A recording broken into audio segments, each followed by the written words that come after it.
I started recording this video yesterday for my Discord members as part of the continuing education of our strategy, but I realized that as I kept talking that this video, while focusing on imbalance and price points, does show a lot of my thoughts and mindset, as well as sharing about some of the confluences of break of structure and selection of high probability zones. So in essence, while I started out just to point out something that transpired in the market on the Aussie dollar yesterday, to my members turned out to be something that I thought could benefit you. And so I decided to share it here publicly. So thank you for being here. My name is Lori, if you don't know, and I'm just one of the family of 3 full-time Forex traders who make up Level 10 Trading. Now, if your goal is to take control of your financial future and to make more money in the wild world of Forex trading, hit the bell for notifications here on the Level 10 Trading channel, because we upload information constantly on our favorite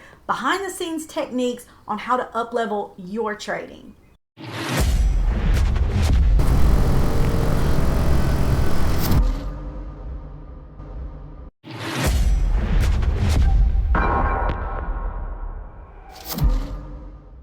Hey guys, so I want to show you an example that just played out in the charts yesterday and today on our element 5 of imbalances and price points, and show you kind of how that can be used and what happened. So yesterday morning I posted, let me pull this over so you can see it.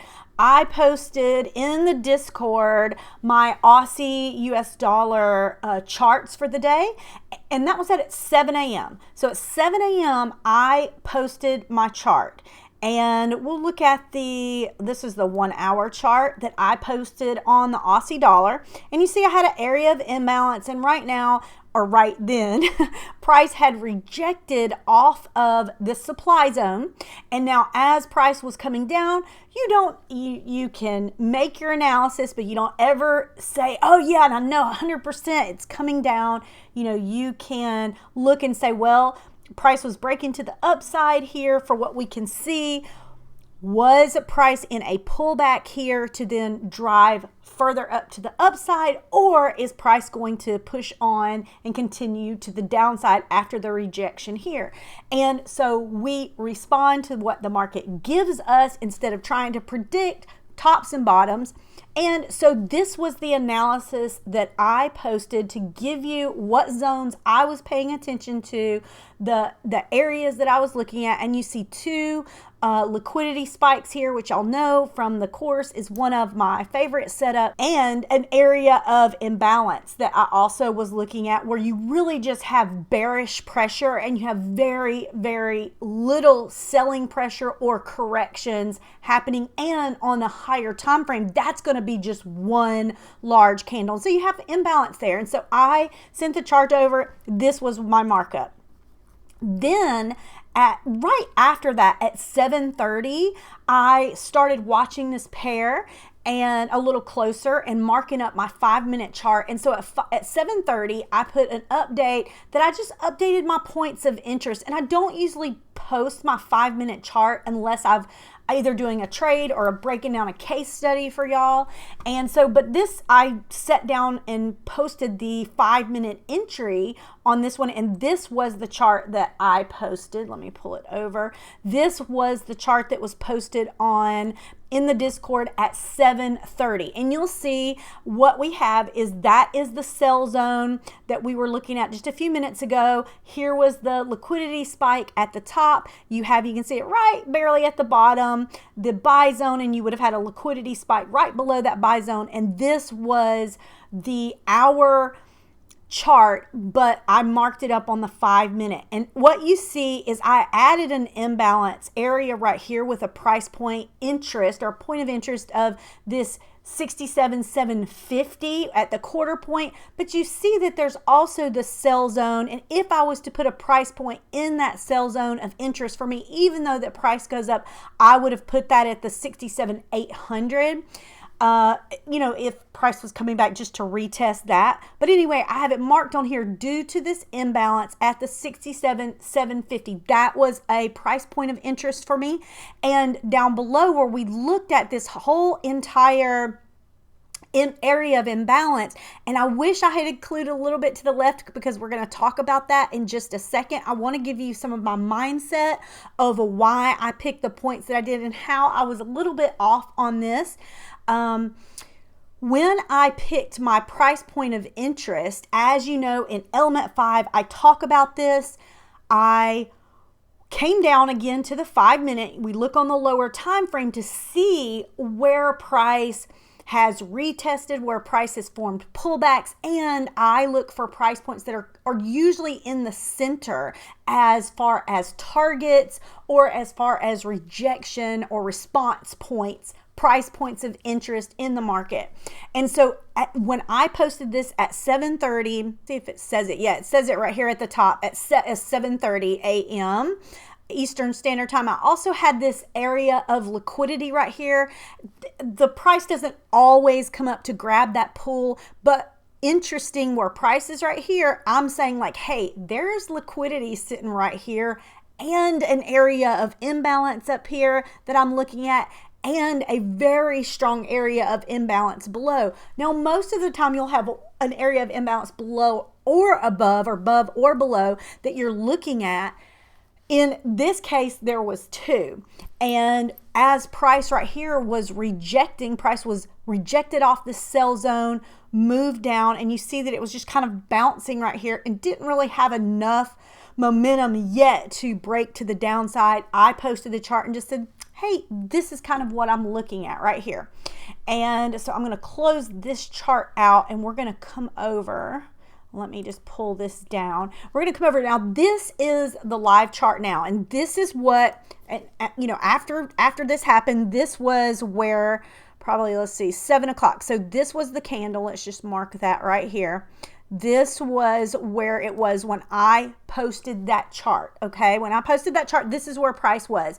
This is where I had my imbalance, and this is where I had my other price point. We had liquidity spikes above and below that I was looking at as far as my zones were concerned.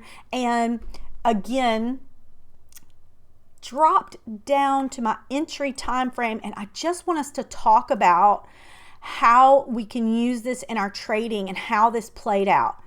Now, a couple of things. So when I'm looking at this imbalance candle, again, I showed you that I just came down to the 5-minute. If we look back on the hour at what that imbalance candle actually looked like, we notice again that it was just several large institutional candles. You had this one small pullback here, but it was really just starting well down into this buy zone here and moved to the upside very, very quickly. The entire range is 100 pips. So a little bit over 100 pip move that you had there. And when I came down to the 5-minute and I'm looking at these price points, again, I'm looking at this imbalance area, and I was looking at where price had pullbacks. And if I just zoom in, I originally was really kind of prioritizing this pullback because a lot of times your zones that have manipulation at them are going to be higher probability zones. I really prioritize any zone that has manipulation at it, and you really kind of had this equal high where it would have induced lower or scalpers or lower time frame traders to where you had price push up and then pull back, and then it pushed up and created a lower high and pulled back, created another lower high before pulling back.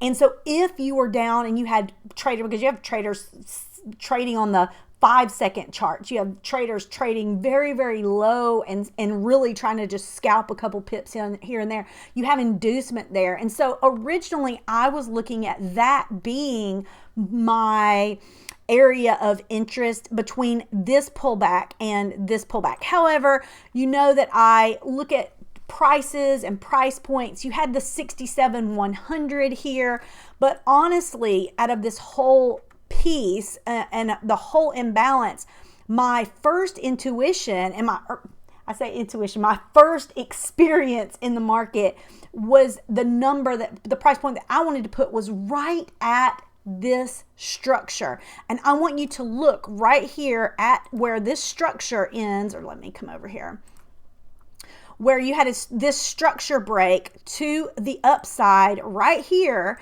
And this structure break to the upside that I was looking at also coincided here with this little pullback that you see. And if you look at that, I mean, that's just right below this 67,200. And so when I marked up my chart, I almost put my line at 67,200. And the only reason that I didn't leave it there is just because this, was so close just to a pullback. And so I went ahead and moved it down to the 67,150. But this was where originally, when I was looking at this imbalance, to the pip where I wanted to put my point of interest. Again, I chose to put it a little further down at the 67,150, looking at pullbacks and looking at price points, and that was the one that I chose. But we see that we looked at this chart where price was somewhere in here whenever I posted it. Price pulled back. Let me zoom in just a little bit. Price pulled back. And let's say if you had entered a trade somewhere in one of these pullbacks, if you were sitting there, because I think this was actually where I actually posted the chart and had, let's see, we ran this, I don't know how long this took. Let's see, took a little under 2 hours and was a 30 pip drop. And from where my analysis was, you had a 5 pip difference between my price point and where price actually drove down to. Now, what you also had is say that you were in this trade. You also have this structure break right here that I would have also been watching that also coincides with kind of this break right here. And so as price was moving down, I would be looking to make sure that I probably took my first profit I like to do it around 20 pips, but in this case, I would have been looking at it, around 15 to 18 pips. I would have been looking to, I like to pull my money and protect my capital. So in this trade also, because it also wasn't exactly clear if price had enough momentum to continue to the downside or not. So that's some of my thoughts in that I would have definitely been targeting this imbalance here. We can use imbalances, and when you were going into a sell position here after rejecting off of this sell zone, after rejecting off of this refined zone that was formed after this rejection. I mean, yes, you could have gotten entries here, but in this case, this was where I kind of came to sit down at the market yesterday morning. But when I was going in, and when you're having imbalances, you can use these one as a confluence, because in this case, that was 100% a very, very strong confluence for me, and for taking that trade, as well as using it as targets. Now we do see that price came within 5 pips of it, didn't quite hit it exactly, and I like to be on. I'm pretty good with my golden line, so to speak. But in this case, it would have given you a nice trade. You can change your life, your kids' lives, your family's life, even on 20 pips a day. So if you're even pulling 30 pips a day, feel great, pat yourself on the back. You are doing better than 90% of the traders that are out there. Price then retraced, which would have stopped me out, because when I hit take profit 1, I bring my trade to break even and then let that run. And so I know that at break even right here, that even as price came right here, I wouldn't still be riding it out. However, had I been sitting here on the US dollar as price retested here, I would have been looking for another entry for sure.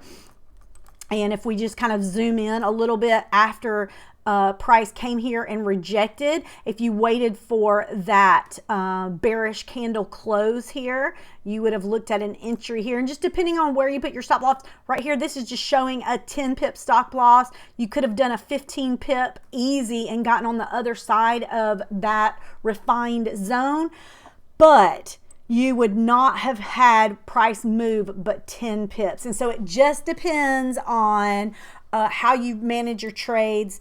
So that one, if someone would have entered off of that rejection and let their trade go any further without taking a little bit off the table than 10 pips, it would have ended up being a losing trade, and you would have had to grab the next entry, which would have happened if you still were looking at sells.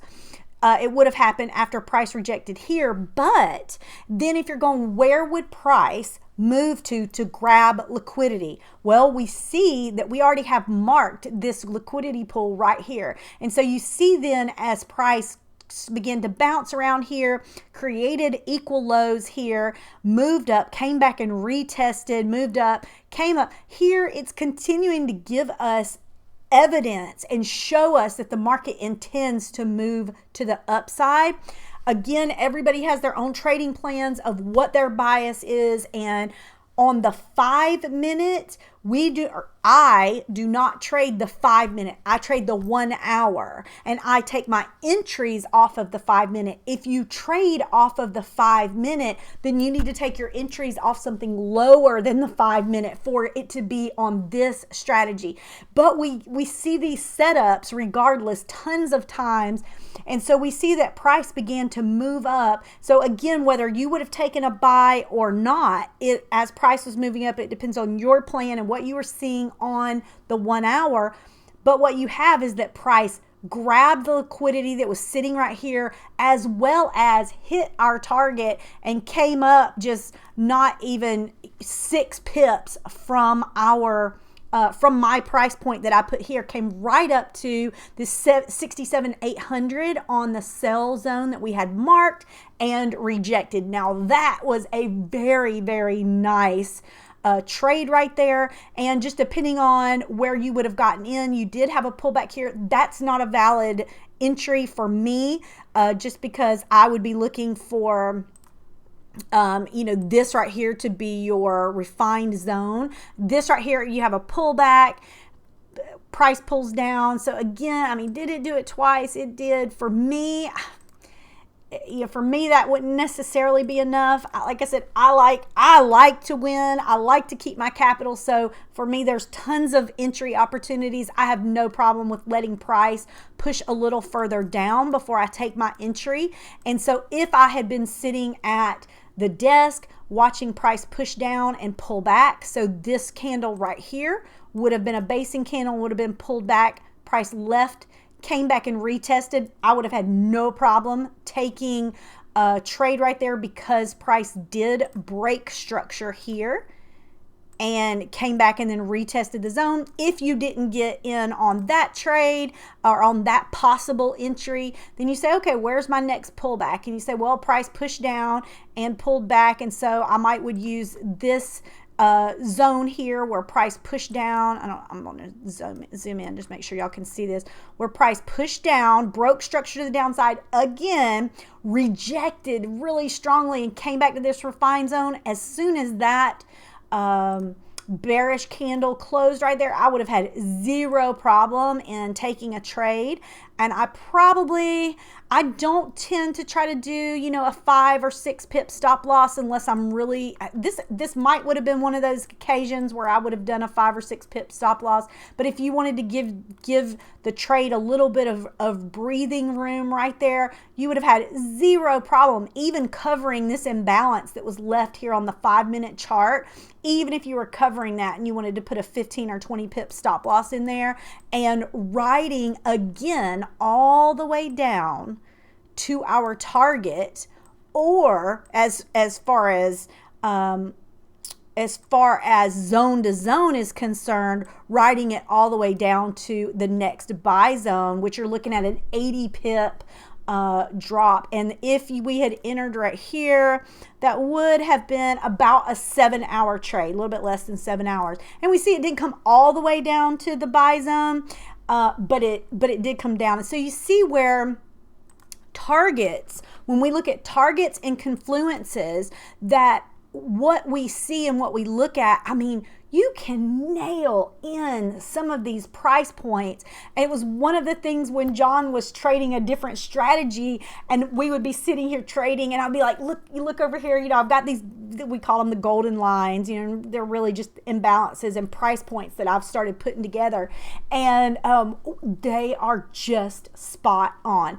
Anyway, this happened yesterday. I wanted to kind of break down some of my mindset. I absolutely love the market so much. It's so much fun once you kind of dial this in. So that is element 5 on the imbalances. And our last element, hang on, or no, which element was our, yeah, and element 7, which is our price points. And those are the 2 elements that you're kind of seeing play out here with targets and with just right on the money within a 5 pip range of where price is going. And it is just so, or can be, just absolutely invaluable when you're looking at where price might go to grab liquidity next, to give you confluence and agreement, a strong agreement into the trades that you're entering in.